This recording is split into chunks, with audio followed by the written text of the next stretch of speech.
होंगी। मैम ने कहा कि कल थोड़ी बहुत करेक्शन देखने को मिल सकती है कल के सेशन में, लेकिन ओवरऑल अगर देखें तो लॉन्ग रन में गोल्ड और सिल्वर पॉजिटिव ही नजर आ रहे हैं। एक चीज और सुगंधा मैम ने पॉइंट आउट की, वो ये कि अगर चाइना का इन्वॉल्वमेंट होता है इसमें, रशिया का इन्वॉल्वमेंट होता है इस ऑनगोइंग वॉर में, तो फिर चीजें और एस्केलेट हो सकती हैं। विकास सर के पास चलते हैं। विकास सर, अगर चीजें एस्केलेट होती है ईरान के, इजराइल के, यूएसए के बीच में, फिर आप गोल्ड और सिल्वर को किस तरीके से देख रहे हैं? आने वाले काफी थोड़े से लंबे समय में किस तरीके से गोल्ड और सिल्वर रिएक्ट कर सकता है? और अगर मैं अभी की बात करूं तो क्या अभी जो मौजूदा स्तर है उसमें गोल्ड ईटीएफ में एंट्री करना लोगों के लिए सही होगा? और सही होगा तो कितना सही होगा? देखिए, सुगंधा जी ने बिल्कुल सही बोला कि अगर एस्केलेशन होती है फर्दर और चाइना और रशिया की इन्वॉल्वमेंट होती है तो ऑब्वियसली उसमें फिर जो मार्केट का जो सेंटीमेंट होगा बहुत ज्यादा नेगेटिव हो जाएगा, और वो अगर नेगेटिव होता है तो नए ट्रिगर मिल जाएंगे। बिकॉज जो इवेंट्स हो रही होती हैं और जो हो चुकी होती हैं, गोल्ड सिल्वर उस चीज को प्राइसिंग कर देता है और फिर एक अपना लेवल ले लेता है। बट उस लेवल को तोड़ने के लिए या तो कोई नया ट्रिगर होना चाहिए, और या डाउन साइड पे अगर आप मान लीजिए कुछ 2-3 दिन में अगर कोई सोल्यूशन निकल के आता है और एक एस्केलेशन जो होता है डी एस्केलेशन हो जाती है, तो गोल्ड सिल्वर प्राइस में शॉर्ट टर्म में एक करेक्शन भी आ सकती है। तो ऐसे केस में क्योंकि आपके शो में हम काफी बार ये डिस्कस कर चुके हैं कि as a part of your asset allocation अगर आपको 10 to 15% जो गोल्ड सिल्वर आपको अपने पोर्टफोलियो में ऐड करना है, आपके पास दो ऑप्शंस हैं। अगर पैसा लमसम में पड़ा था तो अगर पहले वो इन्वेस्ट कर दिया और अगर वो मान लीजिए आपका बहुत अच्छा रिटर्न दे रहा है और पोर्टफोलियो लेवल पे वो 15-20% को ब्रीच करके आज 30-35% पे आ गया है, तो आपको थोड़ा सा बुक कर लेना चाहिए। और अगर still there is a gap कि 15-20% पोर्टफोलियो लेवल पे मुझे ऐड करने के लिए अभी भी गैप है और एक्यूमुलेशन करना है, तो आई थिंक सिप रूट से करते रहे। और क्योंकि जिस तरीके की वॉलेटिलिटी चल रही है मार्केट में, इवन इफ अगर मान लीजिए यूएस और ईरान या इजराइल ईरान के बीच में अगर थोड़ा सा डी एस्केलेशन हो भी जाता है, तो भी वर्ल्ड की जो ओवरऑल अनसर्टिनिटी है वो थोड़े टाइम के लिए प्रिवेल करेगी। क्योंकि जितना भी ये कॉन्फ्लिक्ट होता है उसका इम्पैक्ट मार्केट्स पे आता है, उसका इम्पैक्ट इंपोर्ट्स और एक्सपोर्ट्स पे आता है कंट्रीज की, तो वो जो इम्पैक्ट होता है वो इम्पैक्ट फिर इंडस्ट्रीज के ऊपर आता है और उस चीज को फिर वापस सेटल होने में टाइम लगता है थोड़ा सा। तो मुझे लगता है वो वॉलेटिलिटी फॉर अनदर क्वार्टर रह सकती है।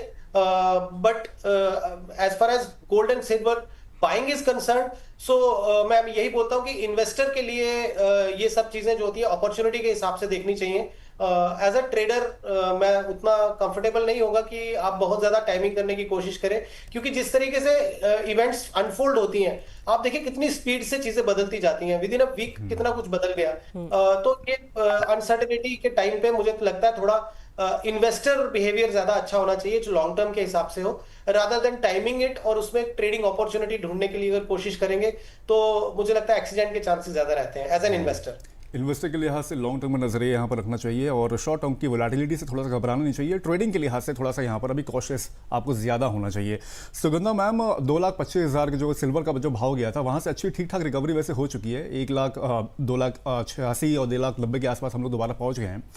जिन लोगों ने मैम ऊंचे लेवल पे बाइंग की होगी, जो लोग फंसे रहेंगे, उनके लिए क्या आपको लग रहा है कि राहत भरी थोड़ी सी खबर है और उनके लिए कोई अभी रणनीति दिख रही है कि वो निकलना चाहें या एवरेजिंग करना चाहें? कोई यहाँ पर अपॉर्चुनिटी दिख रही है आपको?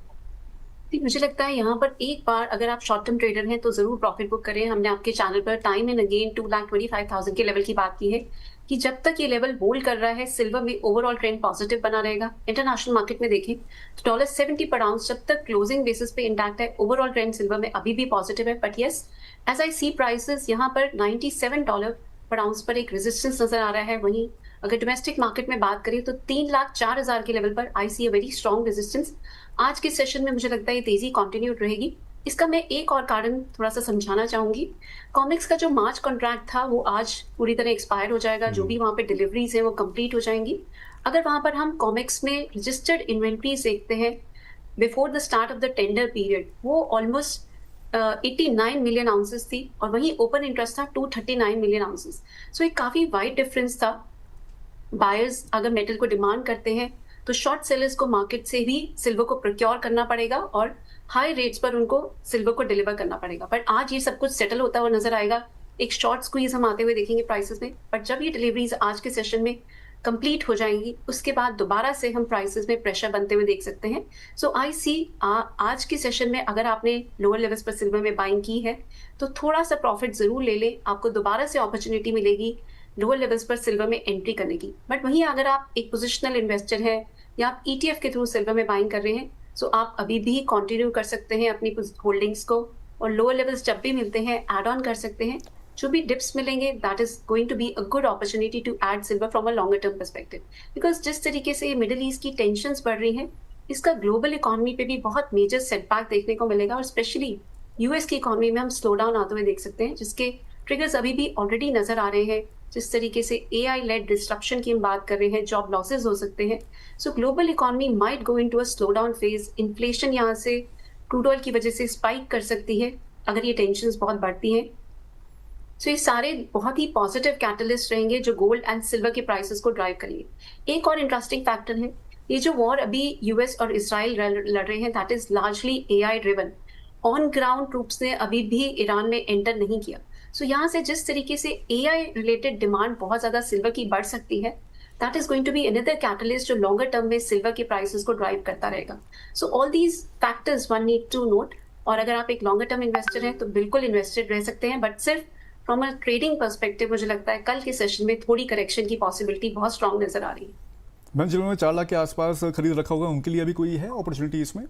अगर बिल्कुल, जी अगर हम देखें तो 2,75,000 से 2,50,000 ये एक बहुत स्ट्रॉन्ग डिमांड जोन रहेगा। ये बहुत की सपोर्ट एरियाज हैं। अगर प्राइसेस दोबारा से कुछ रिट्रेसमेंट दिखाते हैं from these high levels of close to 3,04,000, ये एक दोबारा से अपॉर्चुनिटी रहेगी। इन केस ये व्यू नेगेट हो जाता है और प्राइसेस 3,05,000 के ऊपर सस्टेन करते हैं, तो ये रैली 3,50,000 तक और 4 लाख तक भी अभी नियर टर्म में ही जाती हुई नजर आ रही है।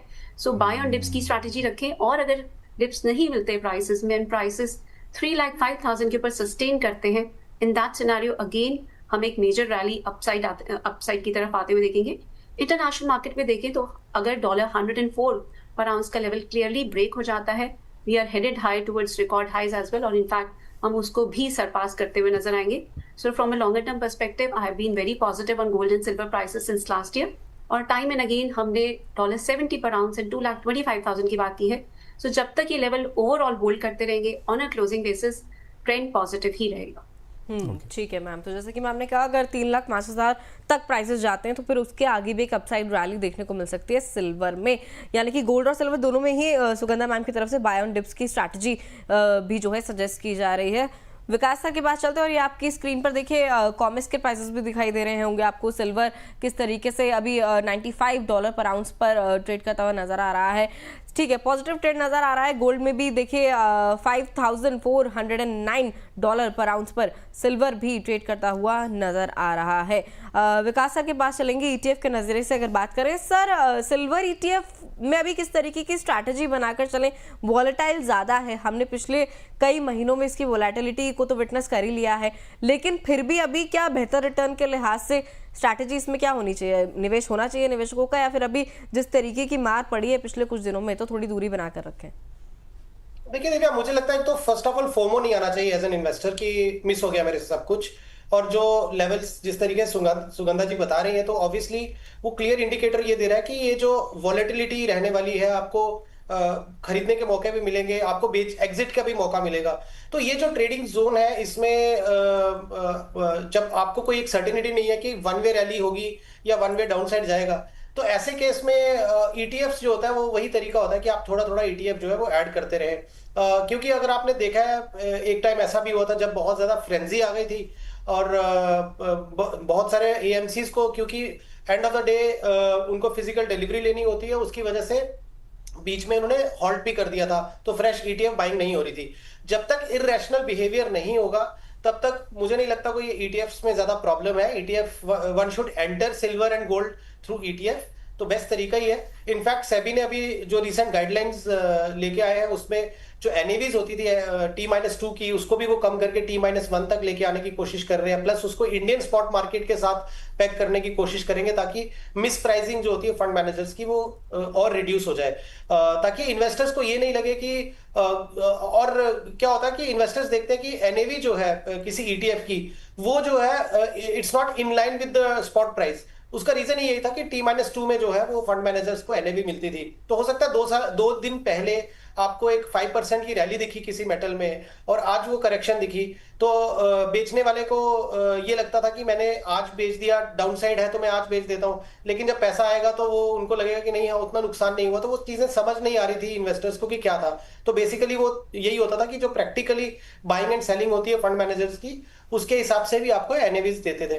तो नटशेल यही है कि ETF as a part of your portfolio, आप सिल्वर ईटीएफ रूट से आप बाय करें, बट स्टैगर्ड मैनर में बाय करें और अपने पोर्टफोलियो और गोल को लिंक करके उसको बाइंग करें, ताकि आपको ये क्लैरिटी रहे कि मेरे को कितना गोल्ड या कितना सिल्वर लेना है। रिटर्न के पॉइंट ऑफ व्यू से मुझे लगता है आज की तारीख में expectation return point of view से ना देखें, it's to more of your asset allocation, और थोड़ा बहुत आप ये कह सकते हैं कि रिस्क को मिटिगेट करने के लिए आप ये कमोडिटीज अपने पोर्टफोलियो में ऐड कर रहे हैं। बट ये एक्सपेक्टेशन से मत करें कि जो पिछले 3 से 6 महीने में हुआ वही चीज रेप्लीकेट होगी। होने को वो हो सकती है, बट उसके लिए नए ट्रिगर चाहिए, कुछ ऐसी नई अनसर्टेनिटीज चाहिए जो अभी तक नोन नहीं है। बट हम यही उम्मीद करते हैं कि वर्ल्ड यहाँ से थोड़ा और पीस की तरफ जाए, ना कि इतनी वोलेटिलिटी और अनसर्टेनिटी की तरफ जाए। तो अगेन आई वुड से कि रिटर्न के पॉइंट ऑफ व्यू से आप उसको ऐड मत करें, आप उसको ऐड करें कि मेरे पोर्टफोलियो में मुझे कितना एलोकेशन चाहिए, ये प्रायोरिटी होनी चाहिए, और आपका पोर्टफोलियो थोड़ा सा हेज हो जाएगा। रिटर्न अगर आ गया तो वो उसका बाय प्रोडक्ट है कि आपने ये एसेट लेके रखा था, उस पर रिटर्न थोड़ी अच्छी बन गई, तो ठीक है, वो you should have a feel good factor. Rightly said. Sugandha ma'am, अगर कमोडिटी मार्केट के लिहाज से देखें तो हॉर्मुज स्ट्रेट पर जो बैन किया गया, जो बंद किया गया है, वो कितना अभी इंपॉर्टेंट फैक्टर है, और अगर बहुत समय तक ये एस्केलेटेड रहता है और बंद रहता है तो कितने समय तक इसमें कमोडिटी मार्केट में क्या इम्पैक्ट देखने को मिल सकता है, कितनी बड़ी उसमें तेजी संभव है, और कौन कौन सी कमोडिटीज में यहाँ पर राइज देखने को मिल सकता है? ये सबसे मेजर इम्पैक्ट क्रूड ऑयल के प्राइसेस पर हम आज के सेशन में भी आते हुए देख रहे हैं। अगर ये बहुत टाइम तक क्लोज रहता है तो बहुत मेजर इम्पैक्ट देखने को मिलेगा, not just on crude oil, LNG के भी यहाँ से अगर हम देखें तो 20 से 25% of global LNG transit through this route. So इस पे नेचुरल गैस के प्राइसेस पे भी हम मेजर इम्पैक्ट आते हुए देखेंगे। एंड ऑलरेडी जो हम सेफ हेवन डिमांड की बात कर रहे हैं गोल्ड एंड सिल्वर में भी रहेगी, और इंडस्ट्रियल मेटल्स में भी कुछ हद तक हम स्ट्रॉन्ग डिमांड आते हुए देख सकते हैं। बट सबसे मेजर इम्पैक्ट क्रूड ऑयल के प्राइसेस पे देखने को मिलेगा, बिकॉज जब भी सप्लाई डिस्ट्रप्शंस होती है, so crude oil is the first thing to react to. ये ग्लोबल एनर्जी का चोक पॉइंट है, it's a thin canal between Iran and Oman, और यहाँ से 20% हमारा क्रूड ऑयल फ्लोज। सो यहाँ पर इन्फ्लेशन स्पाइक के बहुत ज़्यादा कंसर्न्स बने हुए हैं। So not just from the commodity market perspective, इसका रुपी पे भी हम मेजर इम्पैक्ट आते हुए देखेंगे, इंडियन इन्फ्लेशन पे भी काफ़ी हद तक इम्पैक्ट आते हुए देखेंगे, बिकॉज इंडिया का भी ऑलमोस्ट 50% जो क्रूड के इम्पोर्ट्स हैं वो यहीं इसी स्ट्रेट ऑफ हॉर्मुज से आते हैं। India already imports almost 85 to 80% of its energy imports बाहर से। सो इसका हमारे इम्पोर्ट बिल पे मेजर इम्पैक्ट होगा। सो फॉरेक्स रिजर्व्स, इन्फ्लेशन, इन सब पे ही हम डायरेक्ट इम्पैक्ट आते हुए देखेंगे। So it's a critical thing. अगर बट इसमें एक और फैक्टर हमें थोड़ा सा समझना होगा, मिडिल ईस्ट कंट्रीज नहीं चाहेंगे कि स्ट्रेट ऑफ हॉर्मुज बहुत टाइम तक ब्लॉक रहे, बिकॉज ऑयल ही इनका मेन सोर्स ऑफ रेवेन्यू है। सो यहाँ पर कुछ डिप्लोमेटिक नेगोशिएशन जरूर हो सकती हैं। अभी भी बहुत ज़्यादा क्लैरिटी नहीं है कि स्ट्रेट ऑफ हॉर्मुज पूरी तरीके से क्लोज किया गया है या पार्शली क्लोज किया गया है, बट कुछ न्यूज़ ज़रूर निकल के आ रही हैं कि कुछ टैंकर्स पर भी अटैक हुए हैं, और सऊदी अरेबिया की रिफाइनिंग कैपेसिटी पे भी अटैक्स हुए हैं। इसका इम्पैक्ट हम क्रूड ऑयल के प्राइसेस पर आते हुए देख रहे हैं। बट अगर मैं लॉन्गर पिक्चर की बात करूँ, ये कॉन्फ्लिक्ट जिस तरीके से आई एक्सपेक्ट कि ये लॉन्ग राउंड कॉन्फ्लिक्ट हो सकता है, बिकॉज जो यूएस का मिलिट्री बिल्डअप है that is one of the largest since 1990। सो ये इंडिकेट कर रहा है कि ये वॉर अभी थोड़ा सा कंटिन्यू करेगी। एंड ओवरऑल पर्सपेक्टिव से देखें तो मुझे लगता है क्रूड ऑयल के प्राइसेस 110 to 120 पर बैरल तक भी जाते हुए नजर आ सकते हैं। इसका हमारे इंपोर्ट बिल पर मेजर इम्पैक्ट पड़ेगा। अगर मैं प्राइस पर्सपेक्टिव से देखूं, डोमेस्टिक मार्केट में 7600 तक के लेवल तक भी हम क्रूड ऑयल के प्राइसेस को जाते हुए देख सकते हैं। दो अ कैविएट, अभी नियर टर्म में 6600 के लेवल पर एक रेजिस्टेंस नजर आ रहा है। सो कुछ अगर डिप्लोमेटिक नेगोशिएशंस होती हैं तो एक शॉर्ट टर्म डिप जरूर देखने को मिलेगा प्राइसेस में, but that dip will be a buying opportunity. And longer term में 7600 के लेवल्स भी सरपास होते हुए नजर आ रहे हैं। सो क्रूड ऑयल में जो भी स्ट्रैटेजी रहे वो बाय ऑन डिप्स की ही रखना प्रेफरेबल रहेगा। और नेचुरल गैस की भी बात करें तो 250 255 के लेवल्स पर हम एक स्ट्रॉन्ग बेस बनते हुए देख रहे हैं।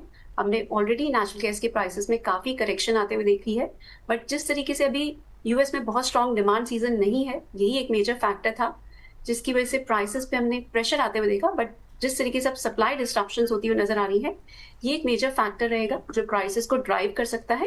And we can see prices heading higher towards 340 to 350 odd levels. Stop loss रखें यहाँ पर 235 के लेवल पर, एंड कुछ भी लोअर साइड में डिप्स मिलते हैं 267 268, वहां पर नेचुरल गैस में एंट्री की जा सकती है।